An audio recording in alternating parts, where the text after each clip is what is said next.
আল্লাহ রাব্বুল আলামিন বলেন ফাইন্না মা'আল উসরি ইসরান ইন্না মা'আল উসরি ইসরা।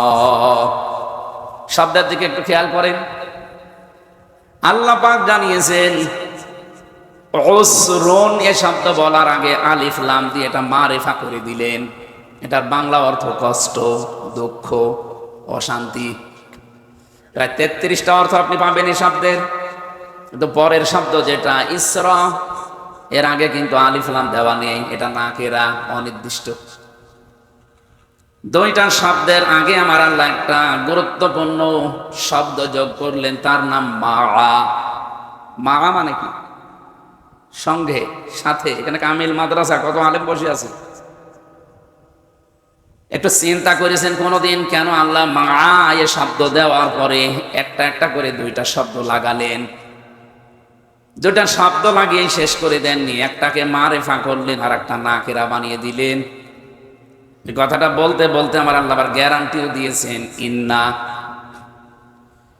উনি যেভাবে আলোচনায় ব্যাখ্যা নিয়ে এসেছেন, জানাতে চায় পৃথিবীতে কোনো মানুষ যদি একটা কষ্ট সহ্য করে, আর ওই কষ্টটা যদি হয় দুনিয়াতে তিনটা কারণে, মাস্ট বি ওই কষ্টের পরে ওই কষ্টের সঙ্গে সাথে আল্লাহ কমপক্ষে ৭০টা শান্তি সুখ রেডি করে রেখেছে। সুবহানাল্লাহ। যারা বলেছেন আপনি এখনো টের পাননি যে আমি কি বললাম। আপনি কষ্ট যদি পেয়ে থাকেন, দুঃখ পান, কিন্তু কষ্টের কারণ হওয়া লাগবে কয়টা? যে কোনো কারণেই কষ্ট পেলেন আপনি শান্তি পাবেন না, বিষয়টা এমন না। এই আয়াতে কথা নেই। আমি নাম ধরেই বলছি, যিনি পালিয়েছে উনি কি কষ্ট পায়নি? পাইছে মানে কি কষ্ট দেখেছেন? ৫ তারিখে কাঁদছিল। আমার মনে আছে স্বামী মারা গেছে। স্বামী মরে গেল, মানুষ অত কান্দে না। কি কন্দন! বহুদিন তার চোখের দিকে তাকিয়েছে, আমি কোনোদিন চোখ মুছতে দেখি নাই, কিন্তু ওই দিন দেখলাম চোখ মুছতেছে। তার মানে কন্দনও করেছে, পানিও চোখ দিয়ে বের হয়েছে। আগের গুলো যদি ফেক থাকে, এটা আর ফেক না, এটা আসল কান্না ছিল। মানুষ কতটা কষ্ট পেলে সরাসরি অঝর নয়নে কাঁদতে পারে বলেন? বলেন তো তার এই কষ্ট আমি যে তিনটা কথা বলবো ওর ভেতরে একটাও আপনি পাবেন না। আপনার দুনিয়াতে কষ্ট যদি হয় আল্লাহর জন্যে, ২ নম্বরে কষ্ট যদি হয় রাসূলুল্লাহর জন্যে, ৩ নম্বরে কষ্ট যদি আপনি পান মানবতার জন্যে। উনি কটিশন দিয়েছিলেন তাফসিরে ফি জিলালিল কোরআনের টিকার ভেতরে আছে কথাগুলো। যারা মুফাসসির আছে তাফসির পড়ে বসে আপনি বাড়িতে মিলিয়ে দেখবেন এই কথাগুলো লেখা আছে। তাহলে কষ্ট দুনিয়াতে যদি কেউ 3টা কারণে পায়, আল্লাহর জন্যে, রাসূলুল্লাহর জন্যে, মানবতার জন্যে, পটুয়াখালীবাসী বলেন তো এই 3টা কারণে উনি কষ্ট পেয়েছিলেন। হ্যাঁ, আপনি যদি এই 3টা কারণে কষ্ট পেয়ে থাকেন, কোনো দুঃখ নেই আপনার, কোনো চিন্তা নেই। আলা তাহিনু ওয়ালা তাহজানু ওয়া আনতুমুল আ'লাউনা ইন কুনতুম মুমিনিন। সূরা আলে ইমরানের ১৩৯ নম্বর আয়াতে আছে। এই আয়াতটার ভেতরে আমার মনে হয় যারা গ্রামার জানে, আরবি গ্রামার অনুযায়ী আয়াতটা ঠিক নেই। ঠিক আছে না? নেই। শব্দটা ছিল ওয়ালা তাহিনু ওয়ালা তাহজানু, ভেঙে পড়বা না, চিন্তাও করবা না। ওয়া আনতুমুল আ'লাউনা, শব্দটা ভুল। আরবি গ্রামার যারা জানে জিজ্ঞাসা করেন, ওয়া আনতুম আ'লাউনা হওয়ার কথা, আলিফ লাম দিয়ে এটাও কেন আল্লাহ নির্দিষ্ট করে দিলেন? আরবি গ্রামার আমরা কামিল মাদ্রাসা আপনারা পড়ান, যারা পড়ে, মুবতাদা যদি মারেফা হয় খবর হবে সব সময় নাকেরা। অথচ আল্লাহ এখানে খবরটাকেও নাকেরা না মারেফা বানিয়ে দিয়েছেন আলিফ লাম দিয়ে। তাহলে আল্লাহ মনে হয় আরবি গ্রামার হালকা জানে না। মানে আজ আপনি এখানে প্রিন্সিপাল আছেন, মিলিয়ে দেন কেন আলিফ লাম দিতে বলেন? এ পর্যন্ত গ্রামারের নিয়ম ছিল টিকা দেখা লাগবে, ব্যাখ্যা। যারা লেখক তারা ব্যাখ্যায় দিয়েছেন খবর যদি কোনো সময় মারিফা হয়ে যায় তাহলে ইফিদুল হাসরা, হসরের ফায়দা দেয়। বাংলা অর্থ দাঁড়াবে হবে, হবে না, শেষে হর্ষাই লাগাতে হবে। আল্লাহ বলেন কোনো চিন্তা নেই, কোনো ভয় নেই, ভেঙে পড়বা না, নিজেকে ছোট মনে করবা না। ভয়ও পাবে না, হীনমন্যতায় ভুগবে না, অবশ্যই তোমরাই সফল হবে। ওয়ান্তুমুল আ'লাউনা, তোমরা বিজয়ী হবে। কিন্তু একটা শর্ত দিয়েছিল, ইন কুনতুম মুমিনিন, যদি মুমিন হতে পারো। আর আমার যতটুকু বাস্তবতা আমি দেখছি, এই বিশ্বে মুসলমানেরা এখন হয় আল্লাহর জন্য মার খায়, নাই রাসূলুল্লাহর জন্য কষ্ট পায়, নাই মানবতার জন্য কষ্ট পায়। এখানে কোনো চিন্তা নেই, যেহেতু আনতুমুল আ'লাউনার আগে আলিফ লাম আছে। আপনি বিশ্বাস করেন 100 ভাগ, এই তিনটা কারণে যারা এই দেশে কষ্ট পেয়েছে, মাস্ট বি আপনার কাছে 70টা শান্তি আসবে। পরের আয়াতে দেখেন আল্লাহ যেহেতু রিপিট করলেন, ইন্না মা'আল উসরি ইসরা।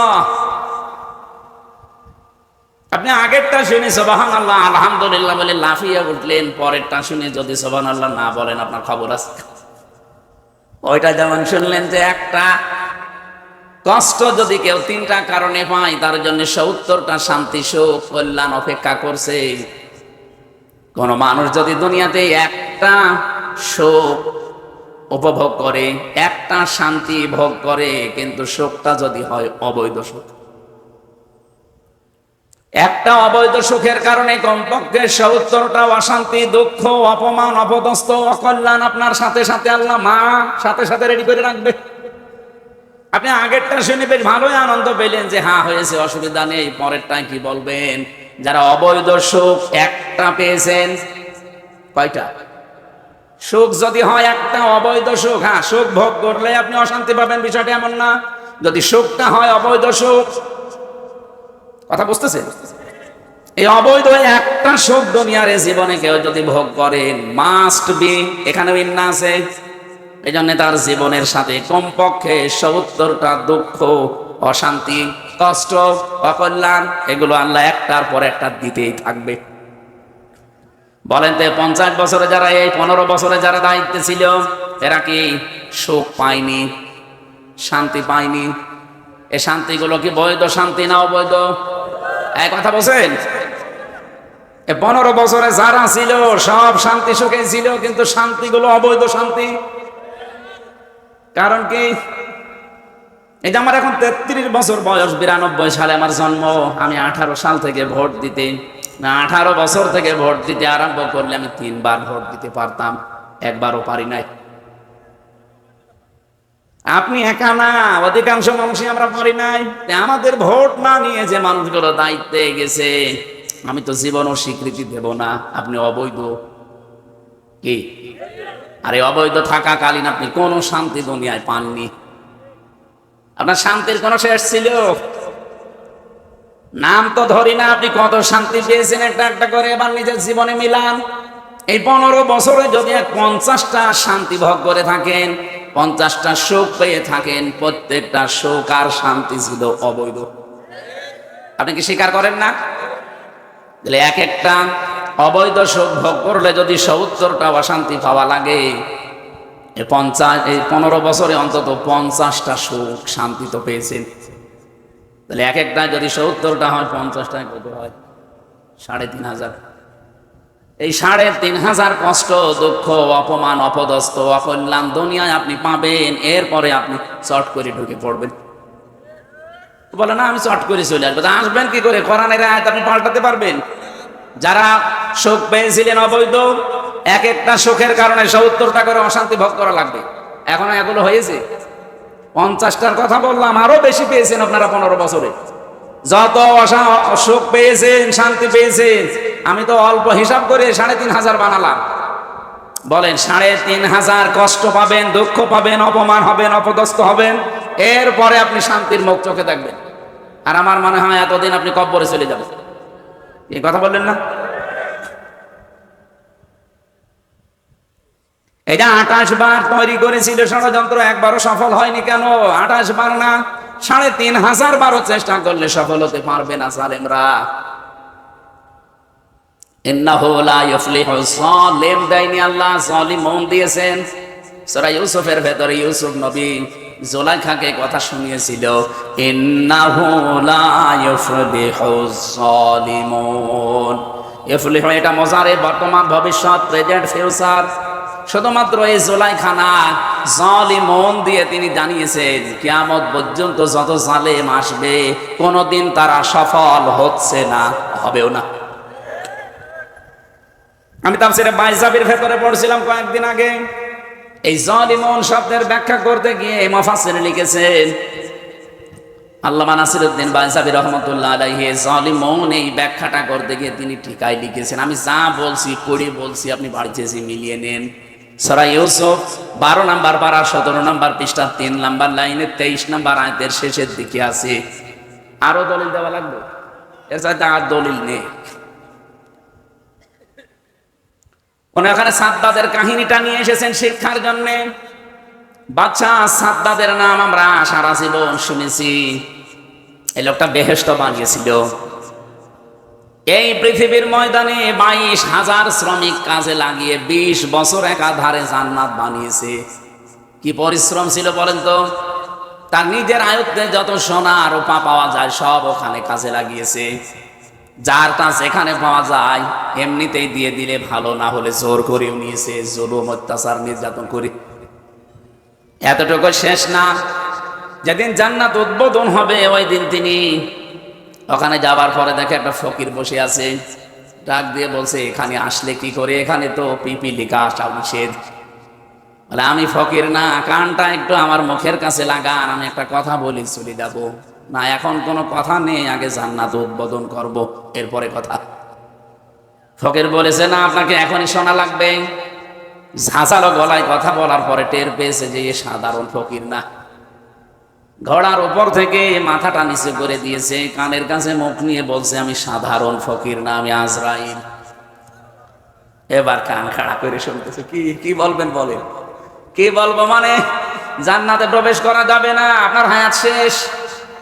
ও শুধু ওই দিন বলেছিল আপনাকে আমাকে একটু সময় দেন, আমি শুধু একটু পরিভ্রমণ করি চলে আসবো, না একটু উদ্বোধন করতে দেন, আমার আর কোনো চাহিদা নেই, এরপরে আমারে মেরে ফেলেন। আমি তার জীবনী পড়ে দেখেছি, আজরাইল এই পৃথিবীতে 2 বার কন্দন করেছিল মানুষের জান কবজ করতে গিয়ে। একবার এই সাদ্দাদের মাকে যখন জান কবজ করে সাগরের ভেতরে তখন, আর 2 নাম্বার এই যে জান্নাত উদ্বোধন হবে। এত কিছু করার পরে যখন তার জান কবজ করবে এই সময় আজরাইল পর্যন্ত কেঁদেছিল। কি আশা নিয়ে বলেন তো তৈরি করেছিল। 22টা বছর একাধারে শ্রম দিয়েছে, 20,000 শ্রমিক দিয়ে যা ছিল আয়ত্তে সোনা রূপা সব লাগিয়েছে, সফল হতে পারলো না। জান্নাতের চৌকাঠ স্পর্শ করার আগেই মাটিতে পড়ে গেছে। মুফাসসির এখানে টিকার ভেতরে প্রায় 7টা পয়েন্ট দিয়েছেন। একটা হচ্ছে ও জান্নাত যে উদ্বোধন করতে পারে না, এমনকি চৌকাঠ পর্যন্ত স্পর্শ করতে পারে নাই। তার প্রথম কারণ, ও যা যা করে জান্নাত বানাবে এই সমস্ত সোনা রূপা যা যেখানে পেয়েছে নিয়ে আসার সময় একটা বিধবা মহিলা, একদিকে বিধবা আর একদিকে এতিম, এরকম একটা মহিলার স্বর্ণ যা ছিল সব জোর করে কেড়ে নিয়েছিল। এই সময়টা এত বেশি কন্দন করেছিল মেয়েটা, বারবার মাটিতে গড়াগড়ি দিয়েছে আর বলেছে, আল্লাহ আমার শেষ সম্বলটুকু যে কেড়ে নিল তার স্বপ্ন সাধ তুমি পূরণ করতে দিও না। নবীজি জানিয়েছেন, ইত্তাকি দাওয়াতাল মাজলুম ফাইন্নাহা লাইসা বাইনাহু ওয়া বাইনাল্লাহি হিজাব। মুসলিম শরীফের হাদিস। তোমরা আরজাই করো মজলুমের বরদোয়া থেকে নিজেকে বাঁচিয়ে রাখবা, কারণ মজলুম আর আল্লাহর ভেতরে কোনো পর্দা থাকে না, ও যা বলে সঙ্গে সঙ্গে আরশে চলে যায়। ওই মেয়েটা ওই দিন যা বলেছিল সঙ্গে সঙ্গে আল্লাহ আরশে বাঁচিয়ে দিয়েছেন, যে ওই জালেমের স্বপ্ন সাধ যেন পূরণ না হয়। যে আমার শেষ সম্বলটুকু রাখতে দিল না, এমনিতে আমার মা বাবা নেই, আমার স্বামীও মারা গেছে, এইটাই আমার সম্বল, এইটাও কেড়ে নিল। আমি 7টা বলার জন্য না, একটা বললাম, আপনি মিলান। ওরা এত বড় স্বপ্নে এত বড় আকাঙ্ক্ষার জিনিস শুধু একটা বিধবা, একটা অসহায় এতিম মেয়ের বরদোয়া লেগেছিল, চোখের পানি লেগেছিল, এই জন্য আল্লাহ তাকে ওটা স্পর্শ পর্যন্ত করতে দেয়নি, উদ্বোধন তো দূরের কথা। 15.5 বছরে যারা জুলুম করেছেন, আপনি নিজের দিকে তাকিয়ে বলেন, আপনার এই চেয়ারের সাথে কত কিছু লেগেছিল। কত মাহারা সন্তানের আর্তনাদ, কত স্বামী হারা সন্তানের বোনের আর্তনাদ লেগেছিল, কত এতিম মাসুম বাচ্চাদের আর্তনাদ কান্না দীর্ঘশ্বাস, এগুলো লেগেছিল না? বলেন বলেন। আমার নিজের মেয়েটার তো লেগেছিল, আমার ছোট মেয়েটা। এই ফারিহা জান্নাত 7 মাস ওকে রেখে গিয়েছিলাম, 3 বছর ওরে আমি দেখতে পারি নাই। কতদিন মানুষজন যায় দেখা করার জন্য, সাররা যেত, দেখলেই মনে হতো যে আমার আব্বু এসেছে। অথচ 3 বছর তোর সাথে আমার দেখা নেই, সাক্ষাৎ নেই, আমাকে প্রায় ভুলেই গিয়েছিল। আমি যখন বের হয়ে আসলাম তখন ওর বয়স প্রায় 4 বছর। বাড়িতে এসে দেখি নিচতলায় কিছু মানুষ আছে। আমি প্রবেশ করলাম, আমারে বলছে হুজুর আমাদের বাড়ি চলেন। তার মানে আমি যে ওর বাপ ও আর জানেই না। কতদিন চাতক পাখির মতো চেয়েছিল আমারে ফারিহা, বলেন তো? 1-2 দিন না, 3টা বছর। এমনকি একটা ছবি আপনারা দেখেছিলেন, পিছন ভ্যানের ওই ছোট ছোট ফাঁকা জায়গা দিয়ে ও ঝুলেছিল। এটা দেখেননি কোনোদিন? আমার ফারিহার মতো হাজার হাজার সন্তান এই দেশে আপনার এই ক্ষমতার চেয়ারের সাথে তাদের পানি, তাদের আর্তনাদ লেগেছিল। তা আপনি যে 41টা সব টার্গেট দিয়েছিলেন, আপনি সফল হবেন কি করে? এ বাচ্চা মাত্র একটা মেয়ে লোকের বর্দোয়া সহ্য করতে পারে নাই, আর আপনার হাজার হাজার এতিম মেয়ে লোকের, বিধবা মেয়ে লোকের কত কিছু আপনার ক্ষমতার সাথে লেগেছিল। আপনি যাবেন কি করে বলেন? আন্দাজে আশা দিলেই হবে। এই জন্য জালেম যারা, তারা যেহেতু কোনোদিন সফল হয়নি, কিয়ামত পর্যন্ত হবেও না। আর জালেম সফল হলে এই আয়াত আপনি কি করবেন বলেন? আমার কথার অর্থ বুঝেছেন? আগামীতে যদি কেউ আসে, জুলুম করবেন না। নিজের ব্যক্তিগত নফসের উপরে, পরিবারের উপরে, সমাজের উপরে, রাষ্ট্রের উপরে, জনগণের উপরে যদি জুলুম করে আপনি জালেম হয়ে যান, টার্গেট যাই নেবেন, টার্গেটে যাওয়ার আগে আল্লাহ আপনার শিকড় কেটে দেবে। ফাকতি আদাবিরুল কওমিল্লাযিনা যালামু। সূরা নাম 7 নম্বর পারা 12 নম্বর পৃষ্ঠা 4 নম্বর লাইনের 45 নম্বর আয়াতের প্রথম অংশে আছে। এটা তাফসিরে ফি জিলালিল কোরআনে পাবেন। আল্লাহ বলেন জালেমদের শিকড় কাটা হয়ে গেছে। কেটেছে কে? না আলেম না? তা আল্লাহ কাটে কি করে? প্রতি আইটেম মসুল এর ফাইল জানা আছে? আপনি চিন্তা ভাবনা করে জবাব দেবেন। সাধারণ মানুষ বললে আমি কিছু বলতাম না, একজন আলেম। ফাকতিয়া, আল্লাহ বলেন কাটা হয়ে গেছে। কেটেছে কে? এর ফাইল জানা নেই। আপনি সারা বাংলাদেশের দিকে তাকান এই আয়াতটা নিয়ে। আমার কুষ্টিয়ার দিকে আমি তাকিয়েছিলাম। আগস্টের 5 তারিখের পর থেকে জালেমদের যে শিকড় কাটা আরম্ভ হয়েছে, কে জানে না? আমাদের কুষ্টিয়ার হানিফ সাহেবের ইনুর বাড়ির দিকে তাকান, বাড়ির পায়খানার প্যান পর্যন্ত খুলে নিয়ে চলে গেছে। আরেকটু হালকা বদলা যাই ছিল এই ফেব্রুয়ারির 5 তারিখে আজাবুল বুলডোজার নাজিল হয়ে ওইটাও শেষ। এখন বলেন তো এটা ভাঙলো কে? কে বলেন? কেউ জানে না। কেউ জানে না কে ভেঙেছে। না, আল্লাহ মানে জালেমদের বাড়ি ঘর কে শেষ করে দিয়েছে কেউ জানে না। এখন আপনি 32 নাম্বার কে ভেঙেছে? একটা লোক দেখান। আল্লাহ বলছে জালেমদের বাড়ি ঘর ভাঙা হয়ে গেছে, কে ভেঙেছে কেউ জানে না। ইন্না ফি যালিকা লাআয়াতান লিকাওমিন ইয়ালামুন। এটা সূরা নমলের ভেতরে আছে, 19 নাম্বার পারার 20 নাম্বার পৃষ্ঠার 7 নাম্বার লাইনের 52 নাম্বার আয়াতের শেষের দিকে আছে। এটাও ইবনে কাসির, এটা ফি জিলালিল কোরআনে আছে। ব্যাখ্যাগুলো আমি লম্বা করে বলতে পারছি না, কারণ আমার আলোচনার উদ্দেশ্য আর একটা। ছোট টাচ দিলাম। আল্লাহ এখানে ইন্না দিয়েছেন, এরপরে লামে তাকিদ দিয়েছেন। তার মানে 2 বার গ্যারান্টি দিয়ে খেলা চোরার জন্য দেয়নি, ইয়ার কি করার জন্য না, গুরুত্ব আছে। আল্লাহ বলতে চায় ফাতিলকা বুয়ুতুহুম খাওয়িয়াতাম বিমা যালামু। এই সেই বাড়ি ঘরগুলো, আপনি একটু তাকান না কেন? এই সেই বাড়ি ঘরগুলো খাওয়িয়াতান, জনশূন্য হয়ে গেছে, পরিত্যক্ত হয়ে পড়ে আছে। এখানে কোনো আওয়াজ আর পান না আপনি। কেন? বিমা যালামু, এদের জুলুমের কারণে। কারণ যে জায়গায় জুলুম করা হয় ওই জায়গা পর্যন্ত আল্লাহ অভিশপ্ত বানিয়ে দেয়। আল্লাহ এ পর্যন্ত আয়াত শেষ করে দিলে আমি আয়াতটাই পড়তাম না, এর পরেরটা আমাদের জন্য। আল্লাহ পাক জানাতে চেয়েছেন জালেমদের এত বড় বাড়ি ঘর, এত বড় শিকড় যদি কেটে ফেলতে পারি, আপনি চিন্তা করেছেন এই 10 মিনার ইউনিয়ন, এখানকার দারোয়ান থেকে শুরু করে সংসদ পর্যন্ত জালেমদের সব থরে থরে সাজানো ছিল। আপনি দেখেন সারা বাংলাদেশের সব জায়গায় ওদের একেবারে থরে থরে, একটা দুইটা স্তর না, বহু স্তর সাজানো ছিল। কিন্তু কি হয়েছে, যেখানে যেখানে জুলুম হয়েছে একটা জায়গাও আল্লাহ ঠিক রাখেনি, সবগুলো আল্লাহ ধ্বংস করে দিয়েছে। যেহেতু পরেরটা আমাদের জন্য, এইটা বলার জন্যই বসেছি। আল্লাহ বলেন অবশ্যই নিশ্চয় এর ভেতরে শিক্ষা আছে, যারা জ্ঞানী তাদের জন্য। আমরা শিক্ষা নিতে চাই আয়াত থেকে এইটা, এত বড় বিশাল শিকড়, 15 বছরের গেড়ে দেওয়া শিকড় যদি সব ধ্বংস হয়ে যায়, আর কোনো অস্তিত্বই না থাকে, এমনকি নিষিদ্ধ পর্যন্ত হয়ে গেছে, কথা বলেন না কেন? আগামীতে যারা আসবেন চিন্তা ভাবনা করে চেয়ার চালাবেন। আপনিও যদি জালেম হয়ে যান, আল্লাহর কসম 5 বছর পরে আপনার বাড়িও শ্মশান হয়ে যাবে। এটা যাতে রেকর্ড হচ্ছে, কারণ একটু জোর দিয়ে বললাম, যেখানে যে বসে আছেন 1628টা চেয়ার, এখন অনেকের চেয়ার কিন্তু গরম হয়ে গেছে, কারণ যে যখন চেয়ারে থাকে সে তখন গিয়ারে থাকে। আমি এই যে চেয়ারে আছি, আমি এখন গিয়ারে আছি। স্যার চেয়ারে আছে মনে করছেন একটুখানি, না, ও গিয়ারে আছে। স্যারও গিয়ারে আছে। আমরা মনে করছি যে চেয়ার থেকে আর নামা লাগবে না। কিন্তু পৃথিবীর কোনো চেয়ার কারোর জন্য স্থায়ী না। একটা চেয়ার শুধু স্থায়ী ছিল, হাসিনারটা, ওটা তো আরো অস্থায়ী।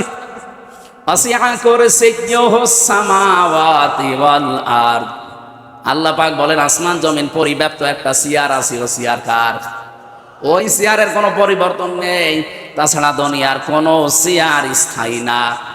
এই জন্য শিক্ষা নেওয়া লাগবে, চেয়ারে বসলে যেন কেউ লাফ না দেয়। অনেকে চেয়ার পেয়ে এখন কিন্তু সুর পাল্টিয়ে ফেলেছে। এক কথা বলছে না কেন?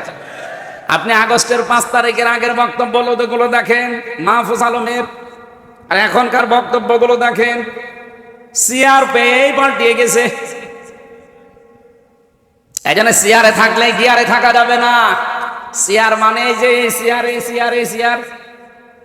চেয়ারের কোনো ভ্যালু আছে।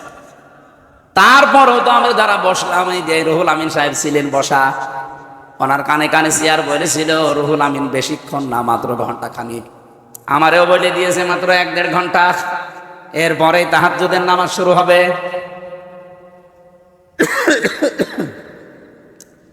এরপরে ফজরের নামাজের পরে সকালে ওনারও আমারও কর্মজীবন আছে। তার মানে চেয়ার পৃথিবীটা কারোর জন্য স্থায়ী না। আপনাদের আহ্বান জানাবো, যে যে চেয়ারে বসে আছেন কোনো সময় গিয়ার নেবেন না। সব সময় চিন্তা করবেন এইটা, যে চেয়ারে বসলে নামা লাগে। আরো আসতে বলেন, আগামীতে যারা চেয়ারে বসবেন খুব চিন্তা ভাবনা করে ভাই, কারণ কারো জন্যই চেয়ার স্থায়ী না। আমার আফসোস লাগে, আজকে আগস্টের 5 তারিখের আগ পর্যন্ত এ দেশে কথা বলতে পারতাম না, আর এখন অবস্থা কথা বললেও শোনে না, সবে চেয়ার।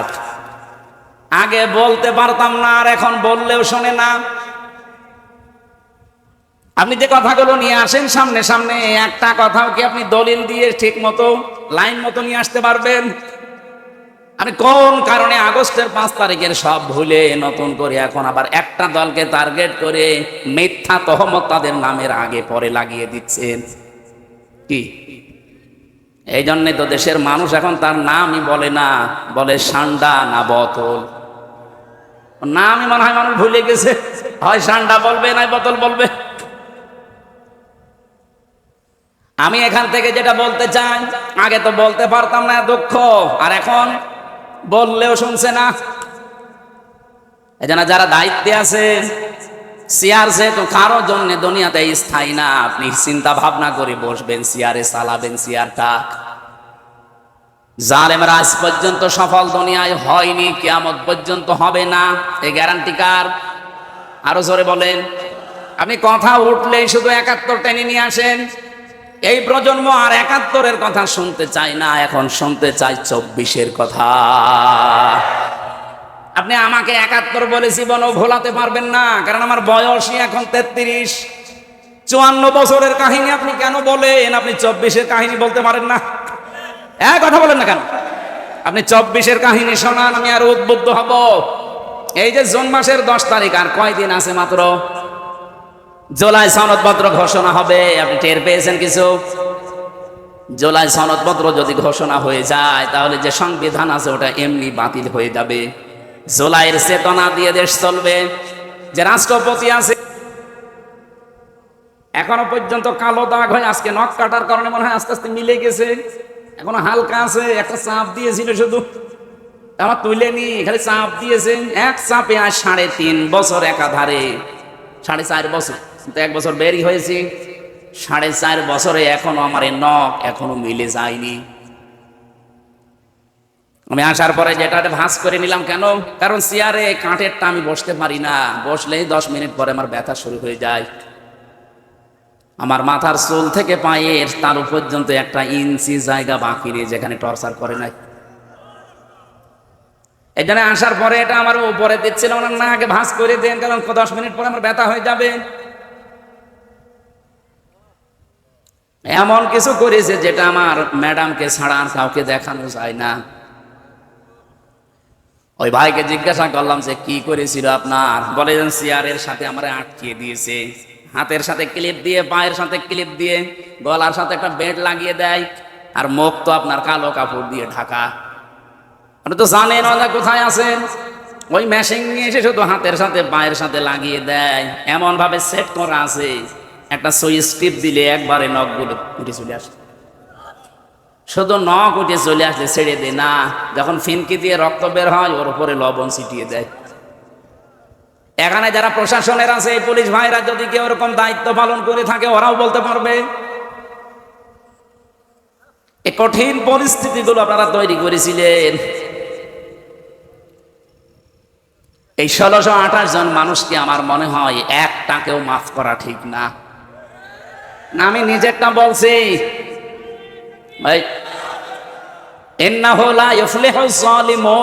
কোন জালেম সফল হচ্ছে না, হবেও। এই জন্য আগামীতে যারা চেয়ারে বসবেন জালেম হয়ে যাবেন না, আপনার ভালোর জন্য বলছি। আপনি জীবনেও টার্গেটে যেতে পারবেন না। অনেকে অনেকের হাওয়া খেয়ে এখন আবার জুলুম করার জন্য বিভিন্ন রকমের কথাবার্তা বলছে। এদের কথা শুনেই বোঝা যাচ্ছে যে ও চেয়ার পেলে জুলুম করবে। এক কথা বলেন, কেউ কেউ বলেছে আগে তো কোরআনের অনুষ্ঠান করতে হলে অনুমতি নেওয়া লাগতো, আমরা যদি যেতে পারি অনুমতি দেব না। আপনি এ কথা আগেই বলে ফেললেন, অন্তত ক্ষমতায় যাওয়ার পরে বলতে পারতেন না। দেশের মানুষ তো সব বুঝে ফেলেছে যে আপনি কি। এক কথা বলেন না কেন? এই জন্য যে 28 বার ষড়যন্ত্র সফল হয়নি, 350 বারও সফল হবে না। এই জন্য যে আশা বেঁধে রেখেছেন, অনেকে বুক বেঁধে রেখেছে আশা, এই আশায় ঘুরে বালি বাদ দেন। জীবনেও জালেমদের কোনো উদ্দেশ্য আল্লাহ সফল করবে না, তাহলে কোরআন শরীফ সমস্যা হয়ে যাবে। এই জন্য যারা অবৈধ সুখ পেয়েছিলেন, একটা অশান্তি পাবেন কয়টা? বলেন বলেন। এই যে যারা পরকীয়া প্রেম করে সুখ পায় না, ও এই এলাকায় মনে হয় নেই আছে, মানে কি এদের লবণাক্ত এলাকা। যারা অবৈধ প্রেমে আছেন, পরকীয়া প্রেমে আছেন, আপনারা কিন্তু সুখ শান্তি পান, আমি জানি। আপনি এই সুখটা পান, শান্তি পান, এটা কি বৈধ সুখ? আরো জোরে বলেন। এই একটা অবৈধ সুখ যারা পাচ্ছেন, বলেন আপনার বরাতে কয়টা অশান্তি লেগে আছে? এই জন্য এই মুহূর্তে আপনাকে তওবা করা লাগবে। এরকম যারা লাইনে আছেন, এই মুহূর্তে ওই নাম্বারগুলো ডিলিট করে দিন। কারা কারা রাজি আছেন হাত তোলেন তো। মুরব্বী, কার সাথে লাইন আছে আপনি? আপনি হাত তুললে হবে না? না, আপনারা কোন দিকে আছেন? বা মুরব্বী মানুষ, এক পা কবরে এক পা উপরে, আর যদি লাইন করে না। আমরা অবৈধ সুখ পেতে চাই না, সুখ শান্তি যদি পাই বৈধ পন্থায় পাবো। কথা বলেন না কেন? কথা বলেন। নবীদের হাত যেহেতু কোরআন শুনতে এসেছেন, বিশ্বনবী জানিয়েছিলেন ইকরাউ লি সাহিবিল কোরআন ইকরা ওয়ারতাকি ওয়ারাত্তিল কামা কুনতা তুরাত্তিলু ফিদ দুনিয়া ফাইন্না মানজিলাকা ইনদা আখিরি আয়াতিন তাকরাউ। কিয়ামতের দিন সাহেবে কোরআন যারা, তাদেরকে আল্লাহ পাক নিজেই বলবেন পড়ো আর উপরে উঠতে থাকো। কিভাবে পড়বা? শব্দের দিকে খেয়াল করে করে হাদিসটা পড়েন তো। ইকরাউ লি সাহিবিল কোরআন ইকরা ওয়ারতাকি ওয়ারাত্তিল, কত বড় কঠিন শব্দ। ইকরা, পুরা কোরআন শরীফ পড়ার ক্ষেত্রে আমি 3টা শব্দ পেয়েছি। এই স্যারদের কাছেই পড়েছি আমরা। পড়া কোরআন শরীফের ভেতরে 3টা শব্দ পাবেন কোরআন পড়ার ব্যাপারে, করা, রতালা আর তালাওয়া। অভিধান যারা লিখেছে আপনি দেখেন এই 3টা শব্দের ব্যাখ্যায় কি লেখা আছে। আল্লাহ যে কিয়ামতের দিন আপনাকে বলবে ইকলু লিসাহিবিল কোরআন ইকরা, পড়ো। কেমন করে পড়বেন? পড়ো বলার পরে আল্লাহ কিন্তু শেষ করে দেননি নবীজি। আল্লাহ বলেন কিয়ামতের দিন বলবো যে পড়ো, ইকরা ওয়ারতাকি, আর ওঠো। অরাত্তিল, কিভাবে পড়বা? এই যে করা, রতালা, তালাওয়া 3টা শব্দ বললাম, এই হাদিসে 2টা এখানে আছে, ইকরা আছে আর তারতিল আছে। এই যে আন্তর্জাতিক যে সেমিনারটা ছিলাম, উনি এই আয়াতের ব্যাখ্যা করতে করতে বিশেষ করে তালাওয়া এর কথা বলতে গিয়ে উনি 4টা বিষয় নিয়ে আসলেন। জাকির নায়েক সাহেব, ওনারে প্রথমে জিজ্ঞাসা করলাম, উস্তাজ আপনি যে করা, রতালা, তালাওয়ার ব্যাখ্যা করতে গিয়ে 4টা বিষয় নিয়ে আসলেন, কোথায় পেয়েছেন?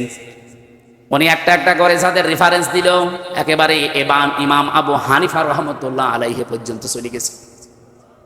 যতগুলো রেফারেন্স উনি টেনেছেন তো আন্দাজে কথা বলে না, সবগুলোর দলিল দেখলাম লেখা আছে।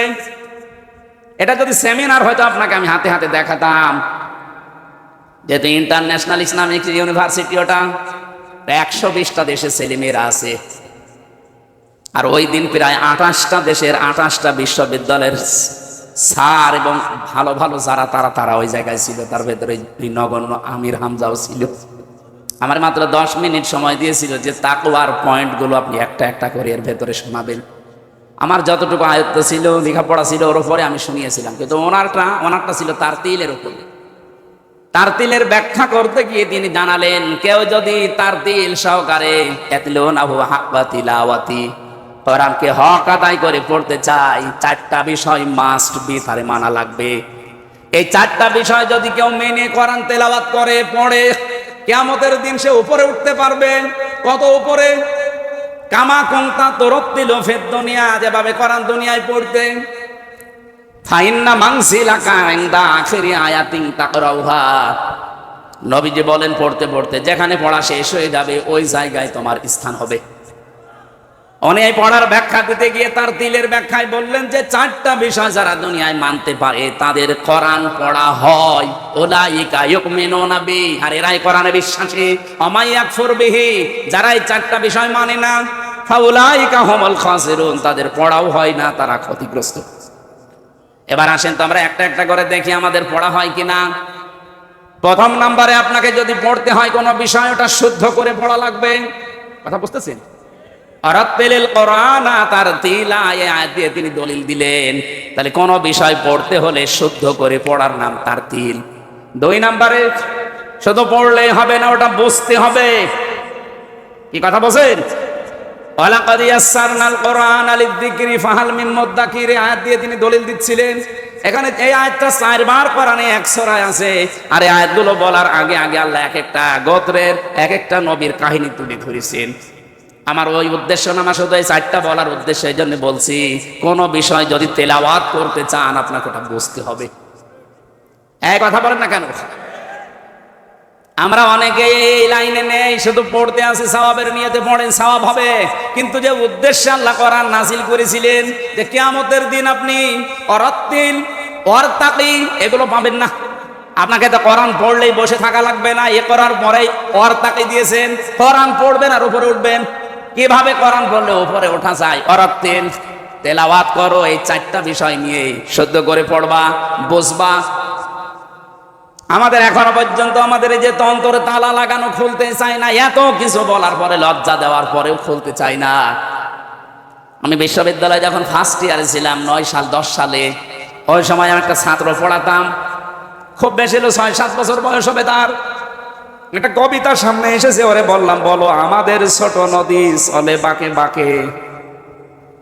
আমারে বলছে, স্যার দাঁড়ান। কি? সে যে আমাদের ময়াকার দয়েকার র, আমাদের লিখতে যে 4টা অক্ষর লাগে, 4টা লাগবে কেন? 3টা হলে হবে না কেন? ও সাতা তো আমি জানি। তা আমি ওরে কি জবাব দেবো বলেন? বয়স 7 বছর, এখনো তো পুরো লাইনটা পড়ে নাই, প্রথম অক্ষরে ভুল ধরেছে। আমার বলছে, আপনি আমাকে বলেন আমাদের লিখতে 4টা অক্ষর কেন লাগবে? এটা যদি আপনি না বলেন আমি ছোট নদীতে যাব না। ওই দিন চিন্তা করলাম, আল্লাহ এতটুকু মানুষ কেন এই শব্দগুলো আসতেছে? কারণ ওর মা ছিল ওই রকম, বাবাও ছিল ওই রকম।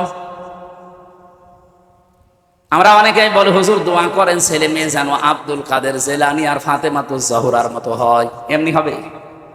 আপনি আব্দুল কাদের জেলানির জীবনী পড়েন, পোড়াটা পড়ে আমি এতটুকু পেয়েছি, তাকে 7 বছর বয়সে তার মা নিয়ে গিয়েছিল মাদ্রাসায় ভর্তি করতে।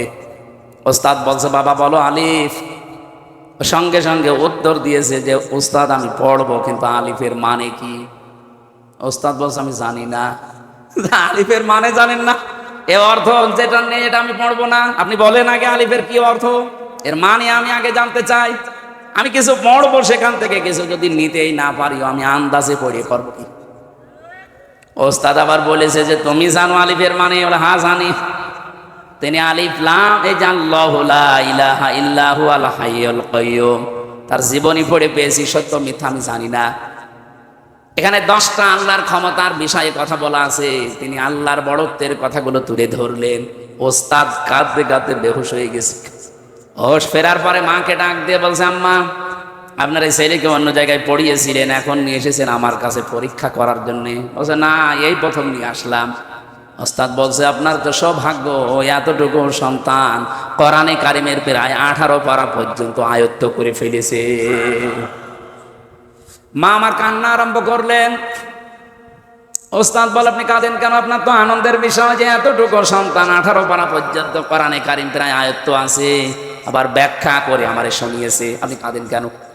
মা বলে ওস্তাদ আমি কাঁদি এই জন্য আমি নিজেও কোরআনের হাফেজা। এই সন্তান আমার যখন পেটে ছিল প্রতিনিয়ত আমি কোরআন পড়তাম। আমি ঘর ঝাড়ু দিয়েছি, আমার মুখে আল্লাহর কোরআন ছিল। আমি রান্না করেছি, আল্লাহর কোরআন আমার মুখে। থালা বাসন আমি পরিষ্কার পরিচ্ছন্ন করেছি, আমার মুখে ছিল আল্লাহর কোরআন। এই ছেলেটা জন্ম নেওয়ার পরে আমি রেখে দিয়ে ফজরের নামাজ আদায় করে প্রতিদিন তারে পাশে বসিয়ে আমি পড়তাম। আমি দেখেছি আমার ওই ছোট্ট ছেলে ওই বয়সে আমার মুখের দিকে তাকিয়ে মুখ মিলাচ্ছে। আমার আফসোস হয় আমি যদি আর একটু কষ্ট করে পুরা 30 পারায় নিয়মিত করতাম, আমার এই ছোট্ট বয়সের ছেলে এতটুকু বয়সে 30 পারা কোরআনের হাফেজ হয়ে যেত। আমি মিছিলের দিকে তাকিয়ে 2 জনকে চিনতে পেরেছি, বাকিগুলো আমার মনে হয় সব কলকাতা থেকে ভাড়া করা। কারণ এই দেশের মানুষের চাইতে কলকাতার মানুষ আমি বেশি চিনি। আমার জীবনের এই 33 বছর বয়সে আমার মনে হয় অর্ধেক সময় আমার কলকাতার আসামে কেটেছে। কারণ এই দেশে তো আল্লাহর ওলিরা কথা বলতে দিত না, বাধ্য হয়ে দাদার দেশে থাকতাম। ওখানে দেখেছি ওদের কালচার গুলো। এই মিছিলের দিকে তাকিয়ে আমার যা মনে হচ্ছে মুসলমানের মেয়েরা এত নিচে নামতে পারে না। এগুলো সব ভাড়া করা মহিলা। কমিশন যাদেরকে দিয়ে বানিয়েছিল যে 10 জন মহিলা, ওগুলোকে মহিলা বললে গোনা হবে, ওগুলো হিজড়া। কারণ আমি 318 পৃষ্ঠা পুরাটা পড়ে দেখেছি, যা রিপোর্ট দিয়েছিল ওখানে কোরআনে কারিমের 10টা আয়াতের বিরুদ্ধে ডাইরেক্ট লেখা আছে। তার ভেতরে 3 নাম্বার পয়েন্টে ছিল যে দেহ আমার, সিদ্ধান্ত আমার। এটা কোরআনে কারিমের প্রায় 10টা আয়াতের বিরুদ্ধে। আলালাহুল খালক ওয়াল আমরু, আল্লাহ বলেন আমি বানিয়েছি, সিদ্ধান্ত চলবে কার? আর ওরা বলছে দেহ আমার, সিদ্ধান্ত আমার। দেহ আপনার হয় কি করে? এই দেহটা আপনার হয় কি করে? আপনার মা বাবা শুধু বিছানায় ছিল, এতটুকুই শেষ। বাকি যা করার এ দেহ এ পর্যন্ত বানানো কে? বলেন বলেন। আমি যে আয়াতগুলো পড়েছিলাম এখানে আল্লাহ কিছু নিয়ামতের স্মরণ করিয়েছেন। আলাম নাজআল লাহু আইনাইনি ওয়া লিসানান ওয়া শাফাতাইন। আমি কি তোমাকে 2টা চোখ দেইনি, জবান দেইনি, ঠোঁট দেইনি? এই নিয়ামতগুলো আপনার কোন বাবা দিয়েছে? আপনি যে বললেন দেহ আমার। বিজ্ঞানী আয়াতগুলো নিয়ে আজ গবেষণা চালিয়েছে যে মানুষকে আল্লাহ যে 5টা জিনিস বিশেষ করে দান করে, এটা পৃথিবীর কোনো মানুষের হাত নেই। এটা সূরা তরিকের ভেতরে পাবেন এই তথ্যটা। এখরুজু মিন বাইনিস সলবি ওয়াত তারাইব। আল্লাহ বলেন দ্রুত গতিতে বাবার স্ফলিঙ্গ দিয়ে যে পানিটা বের হয়ে আসে, এই নাপাক পানিটা, এই জন্য এখানে সলবন 1 বছর দিয়েছেন আর তারাইব দিয়েছেন বহু বছর। তাফসিরে মুফাসসির লিখেছেন সলবন বলা হয় পুরুষের লজ্জাস্থান আর তারাইব বলা হয় মেয়েদের লজ্জাস্থানকে। আল্লাহ পুরুষের বেলায় 1 বচন দিলেন, মেয়েদের ব্যাপারে বহু বচন দিলেন কেন? দ্বিবচনও দেননি, বহু বচন দিয়েছেন। তারঈব, দ্বিবচন দিলেও আমি আয়াতটা নিয়ে আর একটু চিন্তা করতাম। তারঈব দিয়ে আমার চক্ষু খুলে গেছে। এই আয়াতের সাথে সূরা আহকাফের 15 নম্বর আয়াতের একটা দারুণ মিল আছে। বাবার চাইতে মায়ের সম্মান মর্যাদা যে 3 গুণ বেশি, এই আয়াতটার প্রমাণ হাদিস তো আছে। তো ভালো করে খেয়াল করে, এই পৃথিবীর ময়দানে বাবা মায়ের জন্য, বাবা সন্তানের জন্য যতটুকু কষ্ট স্বীকার করেছে, তার চাইতে কমপক্ষে 3 গুণ কষ্ট মায়ের বেশি হয়েছে। প্রথম কষ্টটা পেটে রাখার 10 মাস 10 দিন। বলেন তো আজ পর্যন্ত আমরা যারা বাবা কোনোদিন টের পেয়েছি? বলেন বলেন। এটা যত আজ পর্যন্ত যত সন্তান দুনিয়ায় এসেছে, এই কষ্টটা শুধু মা পেয়েছে। কথা বলেন না কেন? 2 নম্বরে এই কষ্টটা যখন ডেলিভারি করা হয়, বিজ্ঞান এখন কষ্টের পরিমাপ দেখাচ্ছে। পৃথিবীর প্রতিটি জিনিস যেন মাপ করে করে দেখানো যায়। এই মাদ্রাসাটা কতটুকু আপনি একজন আমিন নিয়ে আসেন, সে মাপ দিয়ে বলতে পারবে। বলেন না কেন? কি দিয়ে মাপবে? গজ দিয়ে, ফিতা দিয়ে? কি বলেন বলেন? পৃথিবীর প্রতিটি জিনিস পরিমাপ করার যন্ত্র আলাদা আলাদা আছে। বিজ্ঞান কষ্ট মেপে দেখেছে যে মানুষের কষ্টটা কিভাবে মাপা যায়, ইউনিট দিয়ে কষ্ট মেপেছে। পুরুষ মানুষ যদি 45 ইউনিট কষ্ট পায়, তাহলে সে আর বেঁচে থাকে না, মরে যায়। কিন্তু একটা মা আমাকে দুনিয়ার মুখ দেখাতে গিয়ে ডেলিভারির সময় 57 ইউনিট কষ্ট পেয়েছে। কয়দিন আগে পুলিশের এসপি মারা গেল, কি পলাশ সাহা। আমার মনে হয় ওই লোকটা মা আর বউ এই 2 জনের যন্ত্রণার মাঝে পড়ে জীবনের উপরে বিতৃষ্ণা এসে গেছে। এটা যাতে রেকর্ড হচ্ছে, এই জন্য মা বোনদেরকে বলছি, সম্মানিতা মা বোনেরা, আপনি একটু উদার হন। আপনার স্বামী ওই পলাশ সাহা এসপির মতো ঝামেলায় আছে, কিছু বলতে পারে না। তাই আমরা এখানে হাজারো স্বামী যারা বসে আছি, ঠিক ওই পলাশ সাহার মতো আছি, কিন্তু আমরা মরছি না। তাই এক কথা বলছেন। আমি যে ওসি সাহেবকে পড়াতাম কুষ্টিয়ায়, উনি বহুবার আমারে বলেছে, হুজুর আমার চেয়ার তো ভালো, কিন্তু আমার দুনিয়ায় আর থাকতে মনে চায় না, আমার মনে হয় যে আমি মরে যাই। কেন? যতবার জিজ্ঞাসা করেছি, হয় নিজের মায়ের নাম আর বোর নাম, এই 2 জনের নাম বলতো। তাহলে কি হয়েছে তাদের ভেতরে? অথচ মা যদি একটু ছাড় দেয় যে সন্তান তো আমার, তার সুখের জন্য বৌমাকে আমি একটু ছাড় দিলাম, ওই বৌমা যদি একটু ছাড় দিয়ে চলে যে আমার স্বামী 25-30 বছর পর্যন্ত তার পেছনে এই মহিলা শ্রম দিয়েছে, এখন আমি নাই পেয়েছি, একে সেই বীর্য থেকে শুরু করে হামজা বানিয়েছে ওর মা আর বাবা। অন্তত আমার মা বাবা হলেও তো আমি স্বীকার করতাম, তাদের জন্য এই কষ্টটা আমি একটু স্বীকার করি। কোন পরিবারের স্বামী মানসিক রোগী হয়ে যেত না, কিন্তু হাজারো স্বামী আজ আমরা মানসিক রোগী এখানে নেই। এই কথা বলছেন না কেন? না, আমি মা বোনদেরকে বলবো শুধু নামাজ পড়া, রোজা রাখা, কালো বোরকা পরাই, পর্দা মানে ইবাদত না। স্বামীর মনে দুঃখ দেওয়া যাবে না। আপনি একটু ব্রড মাইন্ডের হবেন। ন্যারো মাইন্ডের হওয়ার কারণে পরিবারে অশান্তির শেষ নেই। আর এগুলো টিপস দেয় ওই মেয়েটার মা আর ওর বড় বোন। ঠিক মানে এই লোকটা মনে হয় ঝামেলায় আছে। আরে না, ও কেন, এখানে হাজারো মানুষ এই ঝামেলায় নামাজ পড়ে, রোজা রাখে, কালো বোরকা পরে, এ তো স্বামীর সাথে যে আচরণ করে না, হচ্ছে না আপনাদের। এখানে যারা স্বামী আছেন, আল্লাহর দিকে তাকিয়ে মিথ্যা কথা বলবেন না। আল্লাহর দিকে তাকিয়ে বলবেন যে জীবনে কোনোদিন আমার বউ আমাকে একদিনের জন্য কষ্ট দেয়নি, দুঃখ দেয়নি। হাত তোলে তো। একজন আপনি কি বউ পেয়েছেন না ফেরেশতা? আপনি আমাকে মাহফিলের পরে বাড়ি নিয়ে যাবেন, আমি দেখবো আপনি কি পেয়েছেন। না, আমি হাসির খোরাকি দেয়নি। এই যে প্রধান বক্তা হাত তুলতে পারিনি, আমিও পারলাম না, মিথ্যা কথা বলবো কেন, স্যারও পারিনি। পুলিশ মনে করলাম পুলিশ একটা হাত তুলবে, পুলিশ আরো যন্ত্রণা আছে, একটা পুলিশও হাত তুলবে না। না, সম্মানিতা মা বোনেরা, আওয়াজ কানে যাচ্ছে, শুধু নামাজ পড়া, রোজা রাখা, কালো বোরকা পরা হবে না। খাদিজাতুল কুবরার সাথে জান্নাতে যেতে হলে জীবনে কোনোদিন স্বামীর মনে অন্তত জায়েজ কোনো কারণে দুঃখ দেওয়া যাবে না। এরকম বউ আমরা চাই না। কারা চান হাত তোলেন তো। এখন যদি ওরা বলে হুজুর ওয়াজটা উল্টিয়ে করেন, যে জীবনে কোনোদিন বোর মনে দুঃখ দেয়নি এরকম স্বামী আমি চাই, আছে না? নেই। প্রতিদিন 10টা করে দুঃখ দিচ্ছে। মেয়েদের এই কষ্টের কারণে, এই যে 57 ইউনিট কষ্ট সহ্য করা লাগে, এই কারণে নবীজি তাদের দ্বিতীয় ধাপে মর্যাদা বাড়িয়েছে। 3 নাম্বার কোনটা? দুধ খাওয়ানো। এই যে দুধ খাওয়ানো, এই বিষয়টা কিন্তু মায়ের না। দুধ খাওয়ানোর দায়িত্ব কার? বাবা। তো বাবার কি জিনিসপত্র আছে? খাওয়াবেন কি দিয়ে? কোরআনে কারিমে সূরা বাকারা 2 নাম্বার পারা 17 নাম্বার পৃষ্ঠা 1ম নাম্বার লাইনের 233 নাম্বার আয়াতের মাঝের অংশে এটা আছে, ওয়াল ওয়ালিদাতু ইউরদি'না আওলাদাহুন্না হাওলাইনি কামিলাইনি লিমান আরাদা আইয়ুতিম্মার রাদা। এই যে শব্দটা কিন্তু মুযাক্কার, লিমান আরাদা আইয়ুতিম্মার রাদা। এই শব্দটা মুয়ান্নাস আল্লাহ দেয়নি, মুযাক্কার দিয়েছেন। 2 বছর কমপক্ষে দুধ খাওয়ানোর দায়িত্ব বাবার, পালন করছে কে? বলেন বলেন। আমার মনে হয় ওয়াজ আমার এখানে করা ঠিক হচ্ছে না, কারণ রেকর্ড তো ম্যাডাম যদি শুনে বলে তোমার মেয়ের বয়সে ছোটটা এখন 8 মাস, এই দায়িত্ব যেহেতু আমার না, এই মেয়ের দুধ খাওয়াতে আমার 5 লাখ টাকা দেওয়া লাগবে।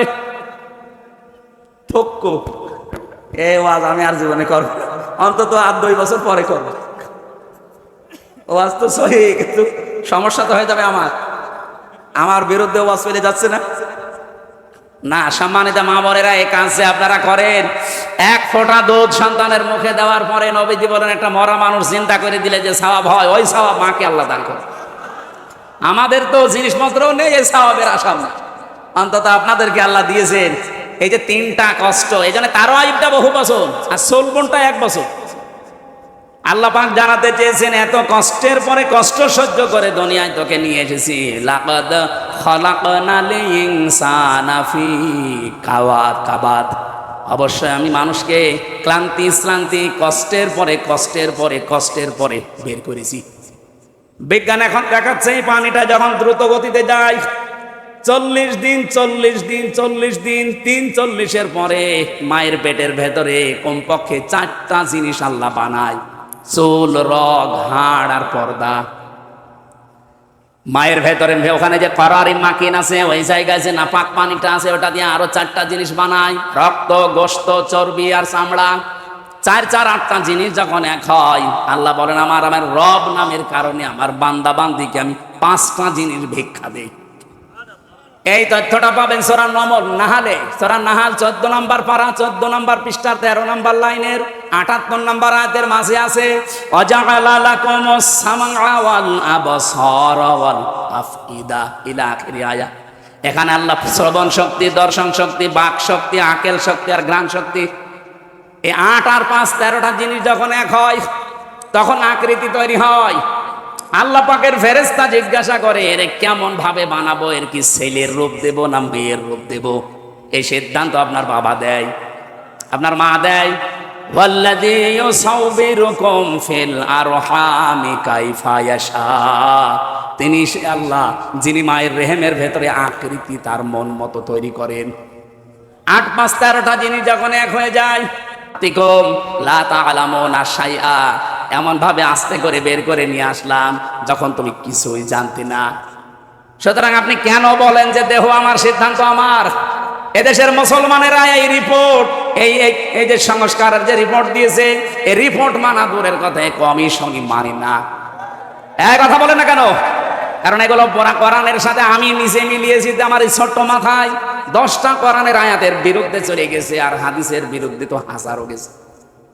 ওদের আজকের মিছিল দেখে আমার মনে হচ্ছে মানুষগুলো এই দেশের না, সব ওদেরকে ভাড়া করে নিয়ে এসেছে এই দেশের মানুষ আগামীতে যারও সন্তান জন্ম দেওয়ার জন্য, যাদের পেটে কোনো কাপড় নেই, মাথায় টিপ দিয়া তিলক দেওয়া। কোনো মুসলমানের মেয়েতে এগুলো পড়তে পারে না, অবশ্যই আপনারা ভাড়া করে নিয়ে এসে এগুলো মুসলমানের হিসাবে চালাতে চাচ্ছেন। এই দেশের সচেতন মানুষ আমার মনে হয় জীবনও আপনাদের এই আহ্বান মানবে। আরো জোরে বলেন, মানবে? ষড়যন্ত্র যেহেতু চলছে সব জায়গায়, আপনি খেয়াল করে দেখবেন 1টা 2টা না, এরকম হাজারো রাস্তা ওরা খুলে বসে আছে। যেইটাই আসবে এদেশের মুসলমানদের উচিত হবে রাস্তায় বন্ধ করে দেওয়া।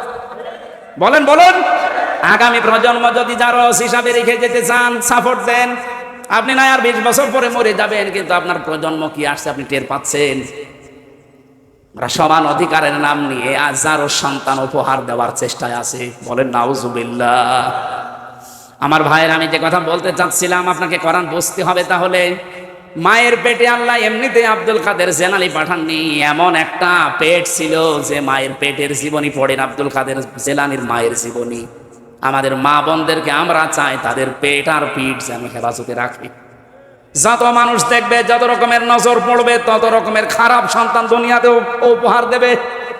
ওই যে ছোট বাচ্চাটা, ওর মা ওই রকম পর্যায়ের। এই জন্য আমারে বলছে, হুজুর আগে বলেন আমাদের লিখতে কেন 4টা অক্ষর লাগবে, 3টা হলে হবে না কেন? তারপরে আমাদের ছোট নদী পড়বো আমি, এর আগে নেই।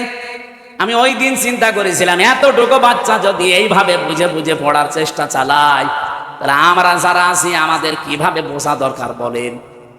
তেলাওয়াতের দ্বিতীয় অর্থ আপনাকে কোরআন আল্লাহর, এটা বুঝতে হবে। 3 নাম্বার, এটা বুঝলেই হবে না, যতটুকু বুঝেছেন অতটুকু মানতে হবে। আল্লাহ রাব্বুল আলামিন বলেন, ওয়া হাদাইনাহুন নাজদাইন, আমি 2টা পথ তাদের সামনে উন্মুক্ত করে দিয়েছি। পথ 2টা দেখিয়েছি, একটা ভালো একটা মন্দ পথ। এতটা কত বলার পর আল্লাহ শেষ করে দেননি। এবার আমার আসল কথায় আল্লাহ যেটা আমি বলতে চাই এতক্ষণ পর্যন্ত, ফালাকতা হামাল আকাবাতা ওয়া মা আদরাকা মাল আকাবা, কিন্তু সে গিরিপথে যেতে রাজি না। হে নবী, আপনি কি জানেন এই গিরিপথ, দুর্গম পথটা কি?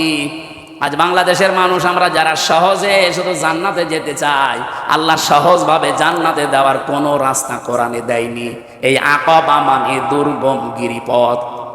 জান্নাতে যেতে হলে, সৌভাগ্যশালী হতে হলে মাস্ট বি, এই পৃথিবীতে আপনাকে গিরিপথ অতিক্রম করাই লাগবে।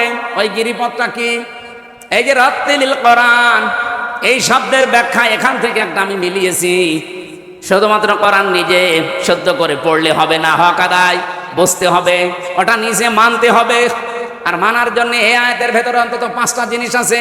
এই 5টা জিনিসও আমরা যদি মানতে পারি, আল্লাহর কসম আমরা সৌভাগ্যশালী হব। 4 নাম্বারটা আগে বলি। যেহেতু হক আদায় করে পড়ার শর্ত বলেছিলাম, কয়টা জানো? 4টা। বলেন বলেন, আরো জোরে বলেন। এই দলিলটা সূরা বাকারা 121 নম্বর আয়াতে আছে, আল্লাযীনা আতাইনাহুমুল কিতাবা ইয়াতলুনাহু হাক্কা তিলাওয়াতি। এই শব্দের ব্যাখ্যায় পাবেন তেলাওয়াত হক আদায় করে করতে হলে ওটা আপনাকে আগে শুদ্ধ করে পড়া লাগবে, 2 নম্বরে বোঝা লাগবে, 3 নম্বরে নিজে মানা লাগবে, 4 নম্বরে যারা আপনার আয়ত্তে আছে এই মানুষগুলো যেন মানতে পারে সেই ব্যবস্থা করে দেওয়া লাগবে। আর এইটার জন্য আজ আলেমরা আমরা আপনাদের কাছে কালার। আপনি ভালো করে বোঝেন, আমি যতদিন কোরআন পড়ি শুদ্ধ করে, এই দেশে কেউ আমার শত্রু নেই। যতদিন আপনি বুঝি, কেউ আমাকে শত্রুতা করবে না। যতদিন আমি ব্যক্তিগত পারিবারিক জীবনে মানবো, কেউ আমার শত্রু নেই। কিন্তু যখনই আমি বলবো যে না, এটা আমি মানুষকে মানাতে চাই, ওই পরিবেশ তৈরি করে দিতে চাই, তখনই মানুষ বলবে এটা রাজনীতি। এক কথা বলে না কেন? আল্লামা দেলাওয়ার হোসাইন সাইদি রহমতুল্লাহ আলাইহি যতদিন কোরআন পড়েছিলেন শুদ্ধ করে, কেউ শত্রুতা করতো না। কি বলেন? যতদিন তিনি বুঝেছিলেন, কেউ তাকে শত্রুতা করতো না। যতদিন তিনি নিজে মেনেছিলেন, আর মানা তো বেশি যায় না, খুব বেশি হলো ব্যক্তিগত আর পারিবারিক জীবনে মানা যায়। কোরআন যদি কায়েম না থাকে, তাহলে আপনি পুরা জীবনে কোরআন মানতে পারেন না। শুধু হয় ব্যক্তিগত নয় পারিবারিক, এই শেষ।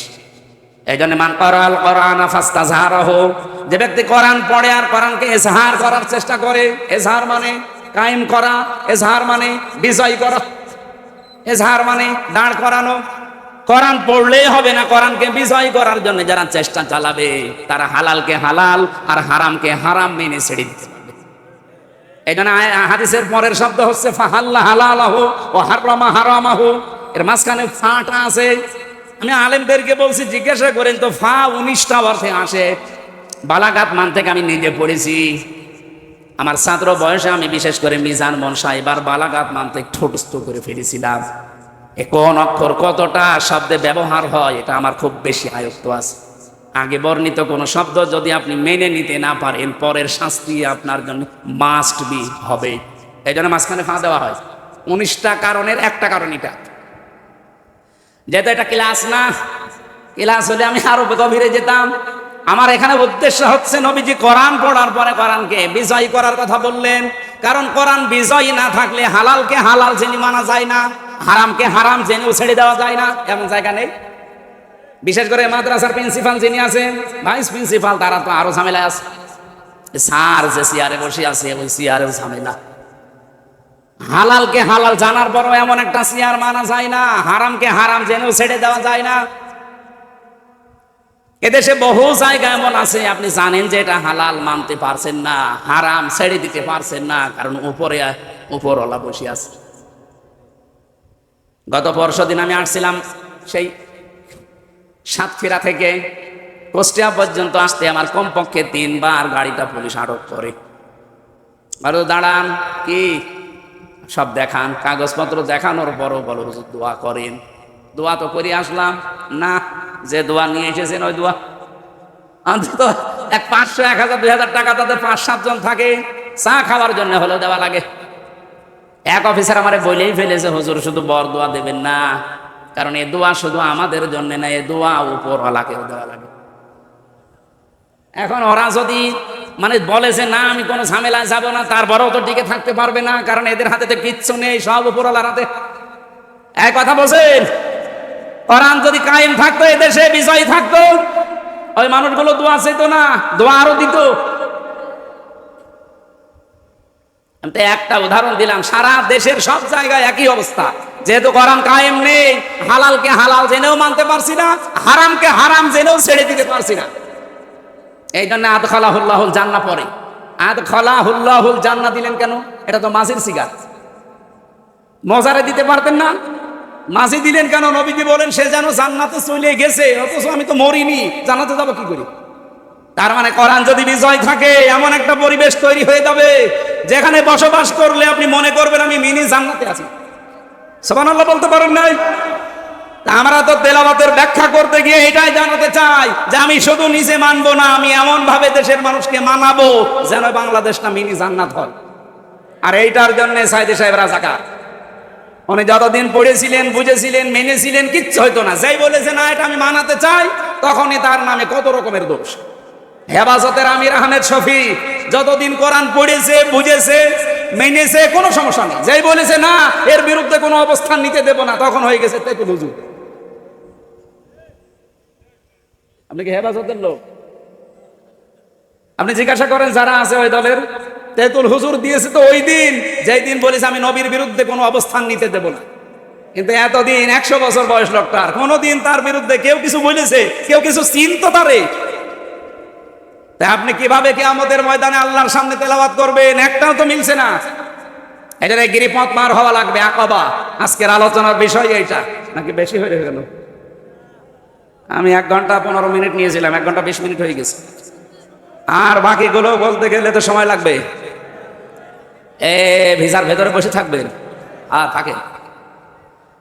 এখানে আরো গুরুত্বপূর্ণ লোক আছে, এনাদের এতক্ষণ বসিয়ে রাখা ঠিক হবে স্যার? চালাবো। ফাক্কু রাকাবা, কেউ যদি সত্যিই গিরিপথ পাড়ি দিতে চায়, তার জীবনে এই কাজটা হাতে নেওয়া লাগবে। কর্মসূচি এটা যে আমরা দাসত্ব মুক্ত করতে চাই। যদিও এখানে ফাক্কু রাকাবা দিয়ে ওই জামানায় দাস মুক্তির কথা আছে, আধুনিক তাফসীর গুলো দেখবেন ফাক্কু রাকাবা মানে মানুষ হয়ে মানুষের দাসত্ব থেকে মুক্ত করার জন্য যারা কাজ করে তারা সৌভাগ্যশালী, তারা সফল। বাংলাদেশে 73টার উপরে দল আছে। বলেন তো কোন দলের কর্মসূচিতে এইটা আসে যে আমরা মানুষকে মানুষের আইন থেকে আল্লাহর আইনের দিকে নিয়ে আসতে চাই? যারা করে আপনি তাদের দিকে থাকবেন। এরপরও যদি কেউ না বোঝার ভান করে থাকেন, আমার কিচ্ছু করার নেই। এখন আপনারে আর কোরআন শরীফ, বুখারী শরীফ হবে না, বাকারি শরীফ লাগবে।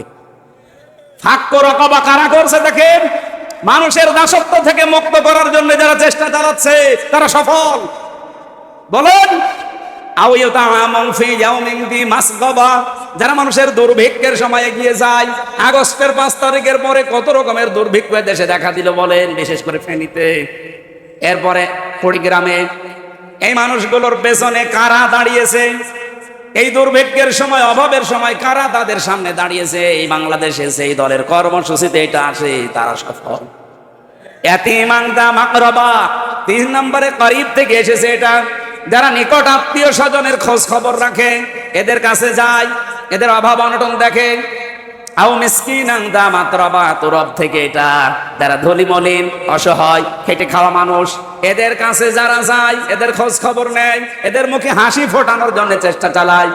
বাংলাদেশ জামাত ইসলামী একটা কর্মসূচি এই 8-10 দিন হাতে নিয়েছে, মানুষকে মোড়ে মোড়ে পানি, স্যালাইন আর জুস দিতেছে। আমি তো আমার কুষ্টিয়ায় পেয়েছি, আমার মেহেরপুরে পেয়েছি। সারা বাংলাদেশে এই কর্মসূচি হাতে নেওয়ার কথা, যেখানে তাপদাহ চলছে। যেহেতু 42 চুয়াডাঙ্গা, মেহেরপুর, কুষ্টিয়াতে 42, 45, 49 ডিগ্রি হয়ে গিয়েছিল। এই খেটে খাওয়া মানুষগুলো ধনী মলিন যারা, এদের কাছে কারা এগিয়েছে? কই, কত টাকাওয়ালা মানুষ কেউ তো যায় না। অথচ আমি দেখেছি একামতে দিনের দায়িত্বে যারা আছে তারা ছুটে গেছে। নিজেদের সংসার চলে না, তারপরও তারা 10 টাকার স্যালাইন, 20 টাকার পানি নিয়ে বলছেন নিন। তা আপনি তো এই কর্মসূচি হাতে নিতে পারেননি। এই কর্মসূচিরা কোরআন থেকে হাতে নিয়েছে, তারা আগামীতে সফল। এক কথা বলেন না কেন? সুম্মা কানা মিনাল্লাযীনা আমানু, এদের আরো কিছু গুণ আছে, তারা ঈমান আনবে। ওয়াতাওয়াসাউ বিস-সাবরি, তারা ধৈর্যের উপদেশ দেবে। আর যেটা চলছে আমার মনে হয় এখন ধৈর্য ছাড়া উপায় নেই। আমাদের এখন এই দেশে ইসলামপন্থীদের সাথে কিছু মানুষ তৈরি হচ্ছে, তারা পায়ে পাড়া দিয়ে ঝগড়া করতে চায়, গন্ডগোল লাগাতে চায়।